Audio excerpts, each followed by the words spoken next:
Sequência a este importante assunto, que é a importância da educação religiosa dos filhos, faremos agora um pequeno estudo através de perguntas e respostas encontradas na Bíblia sobre o tema da educação no lar.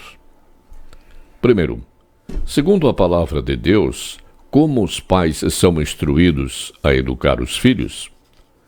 No livro de Efésios, capítulo 6, versículo 4, encontramos as seguintes palavras: Vós, pais, não provoqueis os vossos filhos a ira, mas criai-os na disciplina e na admoestação do Senhor.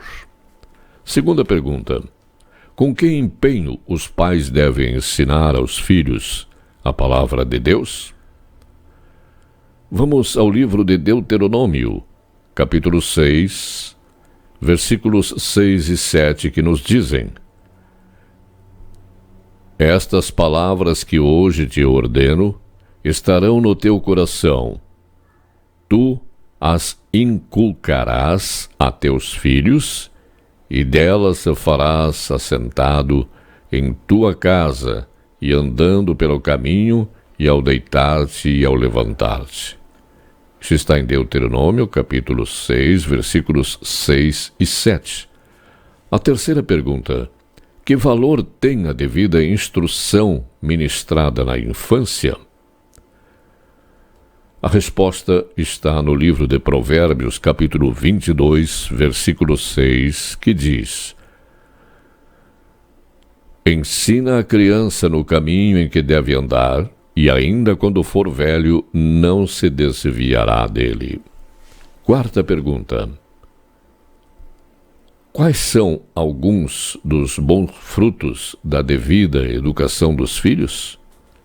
Também encontramos no livro de Provérbios, capítulo 29, versículo 17, as seguintes palavras: Corrige o teu filho, e te dará descanso, dará delícias a tua alma.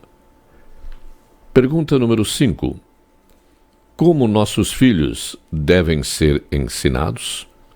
Vamos ao livro de Isaías, capítulo 54, versículo 13, que temos a resposta: Todos os teus filhos serão ensinados do Senhor, e será grande a paz de teus filhos.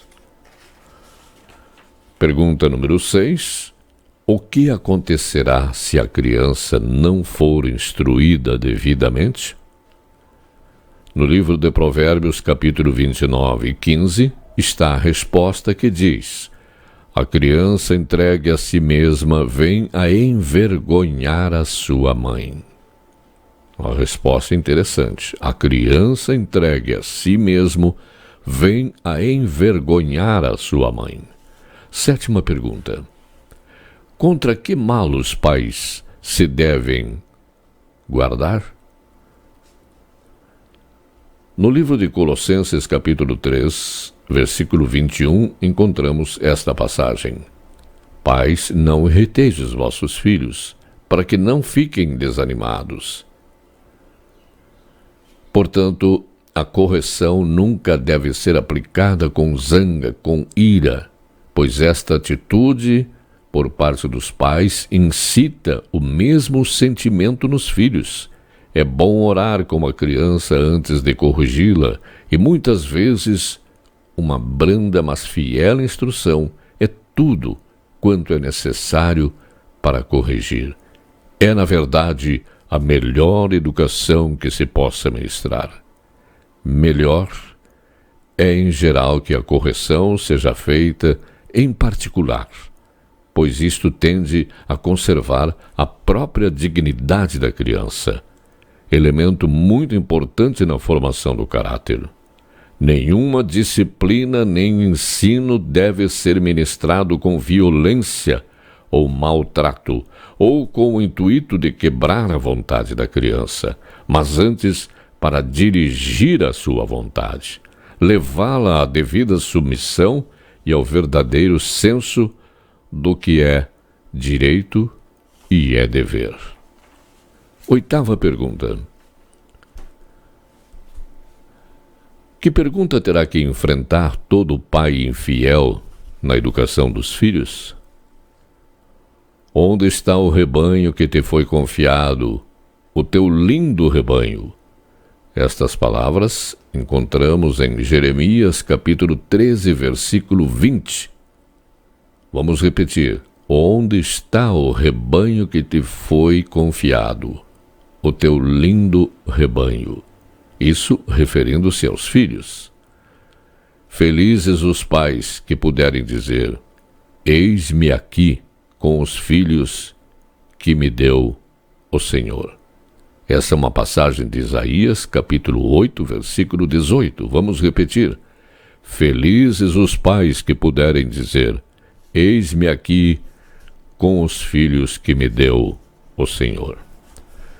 Então, amigos, precisamos ter tempo para o que é essencial. Unirmos-nos a Cristo, reunir nossa família e entregá-la nas mãos de Deus todos os dias. Nesta época tão difícil, é realmente uma atitude primordial. Entregar nossa família, nossos filhos, nas mãos de Deus todos os dias. Em muitos lares, a oração é negligenciada. Se houve um tempo em que cada casa deva ser uma casa de oração, esse tempo é hoje. A prática da religião no lar será o trabalho que Deus deseja que seja feito em cada família. As crianças serão educadas e instruídas não apenas para serem cidadãs, mas membros da família do Senhor. Em regra, os filhos refletem a vida e os princípios manifestados pelos pais. A razão de tantas crianças serem irreverentes, irreligiosas e desobedientes, hoje em dia, é o exemplo de seus pais. Tal pai, tal filho. Se nós, pais, quisermos ver uma transformação no estado de coisas, precisamos nós próprios reformar-nos. Precisamos introduzir Deus no lar e fazermos da sua palavra o nosso guia e conselheiros. Cumpre-nos ensinar os filhos a temer a Deus e fazer-lhes ver que a sua palavra é a voz divina a eles dirigida, devendo ser implicitamente obedecida. Vamos louvar o nosso Deus com mais um hino.